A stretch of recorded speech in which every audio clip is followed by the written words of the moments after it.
Why does it only have 7K views? Nowadays, it's like Salem witch trials. You say the wrong thing and you're fat phobic, but obesity kills you. Wrong. You offend me. A huge part of my acceptance is using the word fat, taking a weapon that has been used against me and like putting it on the mantle behind me. There's been an increasing movement to really celebrate individuals regardless of body size. Each person's body is their own choice. There will always be fat people on this earth. You want to have... Yeah, but I'm paying for you when you get sick fit in abs, Sweden at great least. for you. We also need to accept the fact that a person can be fat and healthy. The nature of the body positive movement. These are accept the fact that a person can be fat and healthy.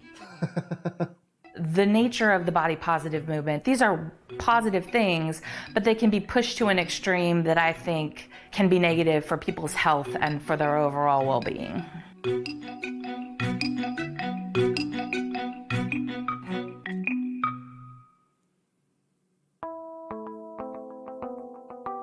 My name is Jessamine Stanley. I run The Underbelly, my yoga studio. The Underbelly is a digital space for everyone who has felt like yoga is not for them, which is a lot of people. The yoga world definitely tends to cater to slender-bodied, ableist theology, and The Underbelly is for everybody who wants to see themselves represented in this world. Hey, how's it going? How's your day today? Up or down? It's all meant to be there. I'm glad that you took time out of your day to come onto your mat. I started practicing yoga when I was in my early 20s. It was a very alienating experience. Like, I was almost always the only fat person, frequently the only black person. All of the postures felt completely impossible to me. But I didn't realize it. Because you're So severely much obese. of my anxiety and my depression was really coming from not allowing myself to live outside of the boundaries that I defined for myself. I started posting on Instagram because I wanted to feel like I was a part of a bigger community. The yoga people who were on there were like very serious practitioners and teachers, and they were just like trying to, like me, just trying to find community. So I started posting my photos. And immediately the reaction that I got, it wasn't other practitioners being like, hey, North Carolina, so glad to see you. Or like, I practice triangle pose too. Like, this is what I do differently than you. It was mostly people being like, I didn't know fat people could do yoga. I have quite a lot of experience with the trolls. They're coming for me for every reason. They feel like I'm promoting obesity. Now that I talk about more things than just the traditional Nice fake idea gym of yoga. material in the back. And it is especially hard whenever it is literally like my body, it is my physical being that is being criticized, that is being judged. When people say things that they mean to be hurtful and it comes across as very hurtful.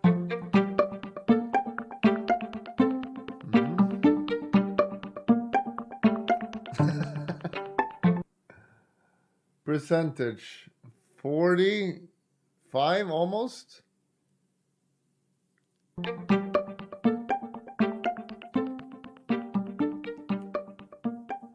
Obesity on its own contributes to hundreds of thousands of premature deaths in the United States every year, and if we factor in its contributions to all of the major chronic diseases, the number is staggering. My interest in obesity as a public health physician is because it's a canary in the coal mine of chronic disease. Where you have higher levels of obesity, you have higher levels of diabetes, you have higher levels of hypertension, you have higher levels of coronary artery disease, you have higher levels of cancer, you have higher levels of dementia, you have higher levels of degenerative arthritis, and on it goes. And having this conversation during a pandemic, we also need to note that obesity is on the short list of leading risk factors for a very bad outcome if you get COVID. So it's not just a chronic risk to health. During an infectious disease crisis, it's an acute threat to health. Obesity has been a really tough problem to fix because when we address it clinically, it does not alter the fact that it's actually a cultural malady. You have rampant obesity where culture does this wrong. And it's never been clear to me that clinics can fix what cultures are in the business of breaking. Yes. My name is Admiral Rebecca Alabama, Poole, Admiral and I am Alabama. a professor in the Department of Human Development and Family Studies at the University of Connecticut, where I am also the Deputy Director of the Rudd Center for Food Policy and Obesity. My research specifically focuses on stigma and discrimination experienced by both children and adults who have higher body weight and larger body sizes. And we look at the effects of these experiences on their emotional and physical health. And we know from many research studies that weight stigma contributes to psychological distress and poor physical health. It increases depression, anxiety, substance use, suicidality, disordered eating, physiological stress, and weight gain. I think in our society, body shaming has become very socially acceptable. We see it in multiple forms of media, especially on social media, where we're at a place where people think it's fine to make derogatory remarks about someone's body. Did you see the cover of Cosmopolitan magazine that was widely criticized because they had a morbidly obese woman on who was a like in a bikini plus size model? Yeah. And they were challenging beauty norms, like, this is a person that's eating themselves to death. Fat shaming doesn't need to end, it needs to make a comeback. It's what goads people into saying, maybe I can do better, as opposed to, I'm always perfect the way I am, how dare you. Anytime I've met Bill Mohr in person, he has been nothing but pleasant and kind and nice, which is why I found it so surprising that he or anybody thinks that fat shaming needs to make a comeback, because fat shaming never went anywhere. If making fun of fat people made them lose weight, there'd be no fat kids in schools and I'd have a six-pack by now, right? There's been an increasing movement to really celebrate individuals regardless of body size, and to really stop shaming individuals who don't conform to very stringent ideals of physical attractiveness, especially for women for whom thinness has been held up in our society as the ideal for decades. We know that many of the thin ideals that we see in the media are not realistic and do not reflect the vast majority of women's bodies in our culture. And so the body positivity movement has been an important voice to really challenge a lot of that negativity. Pick up this year's swimsuit issue of Sports Illustrated and heads up, you'll see some serious curves. They went all the way from like a 0 size way up to a 16, which is Ashley Graham. So it's making, pun intended, a big statement. And whether you like it or support it or not, whether you think she looks amazing, whether you say, hey, she doesn't belong in this magazine, we're all talking about it. You and I are talking about it. I'm Sarah CHIWAYA. I'm a plus fashion blogger and a consultant for brands that are moving to plus size. Let's The celebrate morality people of the being word fat. and of the concept of fatness is something that is really interesting, because for a lot of people it is very much about what they've been told is bad. And they've been told it's bad from early childhood, whether it's their mom saying, oh, I can't eat another bite of ice cream, I'll get fat, or seeing somebody shred for the summer, or you get the bikini body, and all these messages of what we must do to have a body that is beautiful and desirable. It's all focused on not being fat. Also healthy. Fat is the enemy, fat is bad. I've always loved fashion, and I did not know at that time that there was a plus fashion world. So when I discovered that, it felt like a game changer, and I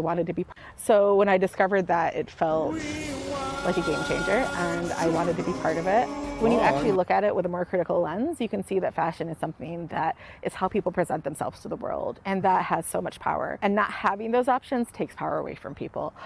For example, when I was working in a corporate law firm and I was unable to find a suit that fit me correctly, if the only options that are presented to you are akin to a tarp to cover up your gross body, that's going to send a message to you about your body is not worthy of being seen, or your body's not worthy of being celebrated. For me, I wanted to push to have more sizes available so everyone can be on equal footing when it comes to choosing how they're going to express themselves to the world, choosing what armor they're going to put on each day. That has been denied to plus size people for a really long time, and when people are actually able to have that same access, you can see the difference in confidence and how people feel about themselves. Bloggers like me, we're often told that we're promoting obesity and that we are hurting the nation's health just by existing and by being okay with our bodies. 2019 seems to be the year of Lizzo. But it's her message on body image that has the singer-songwriter resonating far beyond the world of music. How long it took me to fall in love with this body and my butt was my least favorite thing about myself, and I learned to love it. And now it's the thing everybody can't stop talking about. And I love that they're putting images out there that we normally don't get to see of bodies that we don't get to see being celebrated. And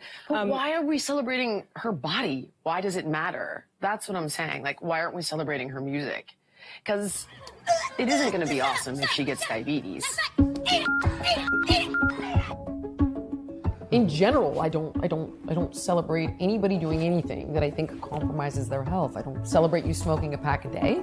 Doesn't make me like you any less. Doesn't make me think any less of you. Doesn't make you any less worthy, deserving, or beautiful. But it will kill you. I don't celebrate that.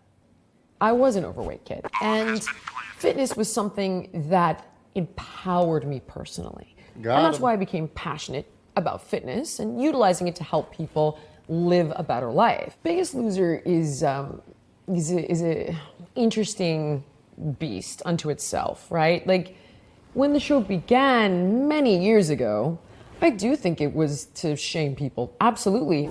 We wanted to take the two biggest guys and crack them first. Pick it up, pick it up, pick it up, You're pick it up. fucking 10. disturbing You here. think it's gonna be easy? Greg, run. Greg, if you don't run, I will pull Alex on the floor and I will break every bone in his body. Start running.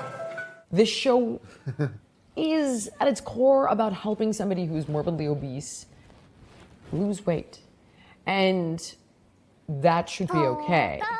Body positivity is like a spectrum, right? Like everything else. There's loving yourself, but then there's, I deny that I have room for improvement because I've been so hurt and so marginalized that I love this because it's so painful. We're like, you can't hurt me with this. It's mine now. I own this thing, this word, this thing that's hurt me or whatever it might be.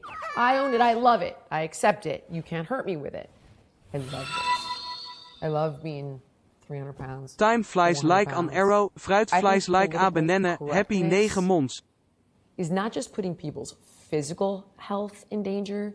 I think it's putting our entire society in danger.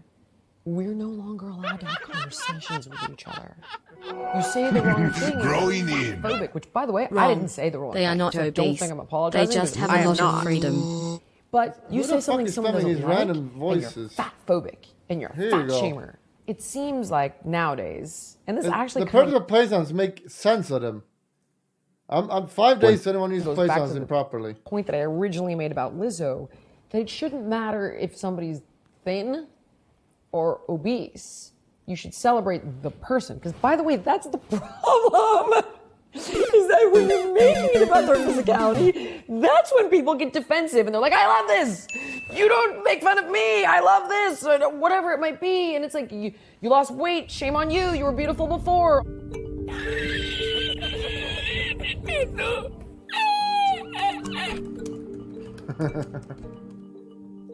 My name is Kelly DeVos, and I'm a young adult writer. I had just written this book, Fat Girl on a Plane, that was based on my experiences living through life in a fat body and some of the kind of discrimination that I felt that I had received and some of the negative experiences that I had. And it really drew heavily based on my own personal experiences. At the same time, I'd had this health scare. My doctor came and saw me and he revealed that I had type 2 diabetes, which I had never received that diagnosis before. And he was basically like, look, you have to lose some amount of weight in order to deal with this, or you're gonna have to be just permanently on medication for diabetes, probably for the rest of your life. And it's going to have some negative impact on your life expectancy. We had a pretty serious little argument there in the hospital because I thought, I feel okay, I'm active, I tried to eat generally healthy, and he's, and I was kind of like, look, you can be healthy at any size. And he was like, well, maybe you can be, but you're not. Look at where you are right now. So I was in this situation where I was really, really scared about my health, but I was also fielding a lot of criticism of my book, specifically about telling a story about a character that wanted to lose weight. I got a lot of pushback from different people who felt that just telling a weight loss story was never acceptable. People in the body positivity community didn't want that narrative. There are prominent people that I really, really admired who were very negative about the book because they felt that it was never okay to show a character with a weight loss arc. It was never okay to show a fat person who wanted to lose weight. What I found was that I was being pushed out of these spaces where body positivity activism was happening. People that I really admired, other writers, body positive writers, fat positive writers, I was being asked to leave these spaces because I first of all felt that there were some scenarios where it was acceptable to want to lose weight. And so I started to kind of think that I think there is the potential for this movement to be harmful. I wanted to talk about how the nature of the body positive movement, the fat acceptance movements, these are positive things, but they can be pushed to an extreme that I think can be negative for people's health and for their overall well-being. Look at this! Look at him! Because of political Look how pathetic correctness this guy and is. polarization and the fact that we are a dumbed down, soundbite, say it if you can tweet it society, we have a really hard time dealing with two concepts simultaneously. We have a really hard time embracing nuance. Obesity is a leading predictor of health outcomes in the modern age. Period, full stop. It's just a fact. It's a fact of epidemiology. And unlike all the other major chronic diseases, obesity is highly stigmatized. We blame the victim. We do not blame people for their coronary disease, and yet it's a disease of lifestyle. It has much to do with whether they exercise, whether they smoked, how they eat. It's their fault. We don't blame them. It's a disease. We don't blame people for diabetes. We don't blame them for hypertension. On and on it goes. Obesity, we look at people, size them up, and blame them for it. It's wrong. Has to stop. But we also have to treat obesity as the health threat that it is. Wrong. My name is Sabrina Strings, and I'm an associate professor of sociology at the University of California, Irvine. My most recent work is about the history of fat phobia in the Western world. People have to understand that for different communities in the United States and also in different parts of the world, people have a variety of different body compositions. Some people are more muscular. Some people are fleshier. Some people carry more weight in their waist. Other people more weight in their hips, thighs, butts. For a long time, physicians have known that Black women tend to be heavier than white women, but also tend to be healthier at heavier weights. The idea is that, well, by telling people that their bodies are wrong and they must transform them, we're really showing that we care about them. We want to help them. But in reality, it's just rooted in fat phobia. And that type of phobia, that type of stigmatization only contributes to worse health outcomes. People feel like they don't want to go to the doctor. It's a form of psychic stress. And there are many different types of stressors that we can all point to. Racism, sexism, those are among them. But fat stigma also is the kind of stressor that contributes to poor health outcomes.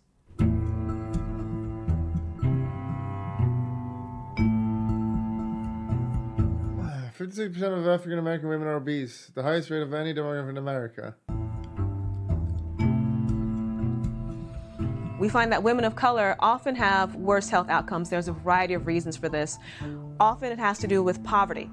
So we know that women of color tend to be the poorest in our communities, and this means they may not have the same access to health care, or it may mean that they have access to substandard health care.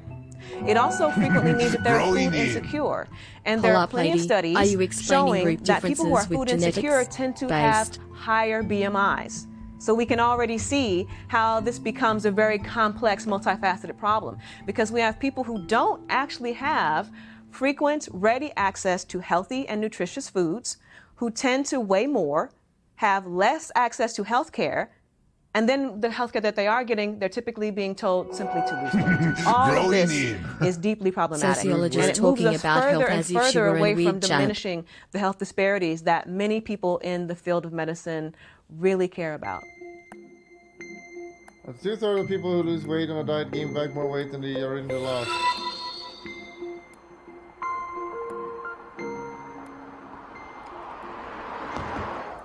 My name is Aaron Flores, and I'm a registered dietitian and certified body trust provider. I have a practice that focuses I'd never working take tips with from this guy. clients who are. Why would anyone I take have tips from a practice fat guy that's a that dietitian? focuses That makes no working sense. with clients who are struggling with eating disorders and body image issues, and a lot of folks who are trying to pull themselves out of diet culture. I get a lot of people calling saying, hey, I need to lose X amount of pounds, or my health is a concern and my doctor said I need to lose weight.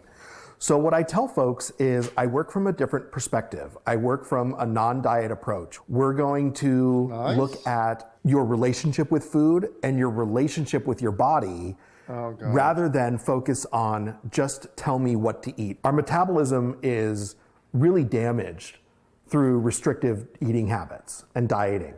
And it takes years for it to rebound and to recover if it ever does. There was this really important research study that looked at contestants from this game show, The Biggest Loser. And they studied these folks for 6 years after the show. And they saw that for the same person, same age and same height and same weight, the people on the show had to eat significantly lower calories to maintain the same weight than the other person who had never been on the show. And there is research that shows that different size bodies can be in good health, and that you can achieve good health through developing good, sustainable, healthy behaviors that don't involve changing the number on the scale. There will always be fat people on this earth. We can't expect everyone to fit within a very narrow parameter of what is a quote-unquote normal size body. No. But when there's 50% obesity, then there's an issue. No parameter of what is a quote-unquote normal size body. Make it a good thing to be fat and bait people thinking fat is healthy. Studies show that people who are overweight but not obese have lower mortality rates than those whose weight is considered normal. What? Studies show that people who are overweight have lower mortality rates than those whose weight is considered normal. Okay. We've so normalized diet culture that we think it's liking ourselves to want to be on a diet, to want to like fundamentally change the way that our bodies look. Being on a diet and nutrition are like very different things, because everybody should care about the fuel that they put into their bodies. Like that's not really up for debate. To say that people are just eating too many calories is so simplistic. There are so many people who've attempted dieting who, once they're done, their body has gained weight, and probably more from when they started. And that's a factor in where their adult weight wants to be. Studies show that doctors spend less time with obese patients and fail to refer them to diagnosis tests. I think a lot of times healthcare providers don't know what to do. Do they talk about weight? Do they not talk about weight? There are some instances of a healthcare interaction or an appointment with a patient where weight is not necessarily relevant to the discussion, but there are times when it is. And so the message isn't necessarily don't ever talk about weight, but if you are going to bring it up, let's do it in a way that is respectful. Would it be okay if we talk about your weight today? What words would you feel comfortable using while we have this conversation? That sends a very different message to the patient than a doctor pointing to a chart and telling them with a pointed finger that they're obese and they need to lose weight. I've heard so many really sad stories about people coming in for a flu shot and getting a 10-minute lecture on weight loss. I've heard of clients. What a bad thing. Here's you're an obese person going into a hospital, getting a vaccine shot. Like, hey, you're really fat or obese. You should probably do something. Here's some tips on how to help you. Oh my God, I got lectured on being obese, guys. On weight loss. I've heard of clients who have been denied fertility treatment because their body is too big, they say. Just because you're in a larger body doesn't mean you're non-compliant or that you don't want to listen or that you don't want to have a conversation.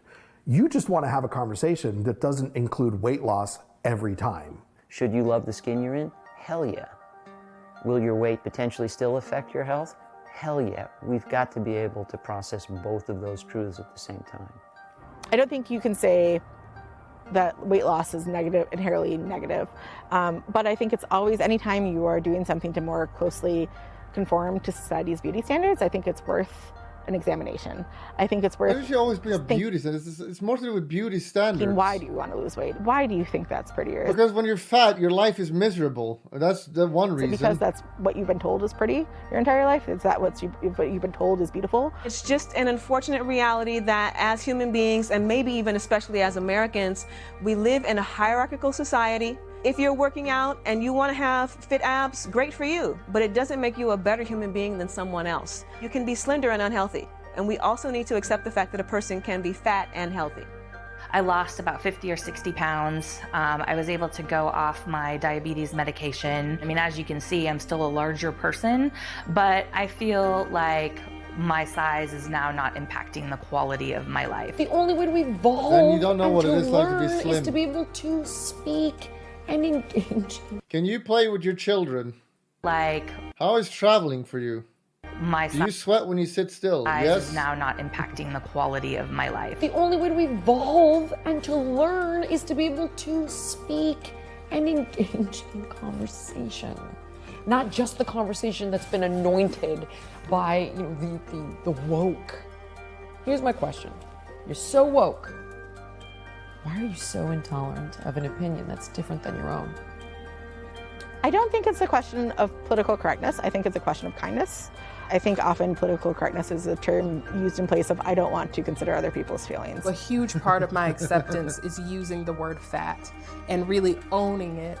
And it feels in a lot of ways like I am taking a weapon that has been You're used fat. against I'm me trying to make and, you like, aware that putting it you're on the fat and mantle trying to behind help me. you. Because And it's you just something tell me that I I'm can fat own. shaming I you. think that Fuck I've you, you definitely fat fuck. felt Go like fucking lose weight and I'm stop not allowed crying. to be fat.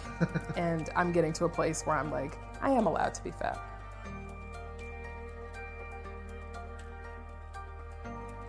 She works out, guys. She's got this bike here in the back. And she does yoga. She has a yoga sessions once per month where she moves her legs slightly for about 5 minutes.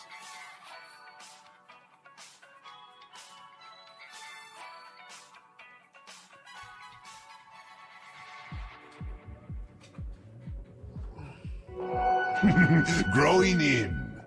Don't worry, chat. Henrik can talk about fat people since he used to be 250 kilos.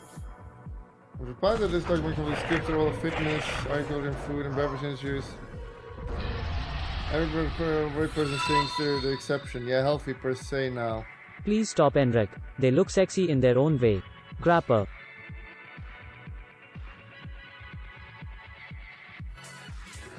Morbidly obese dietitian. Oh man. It's like having Art as your personal trainer. It makes no sense.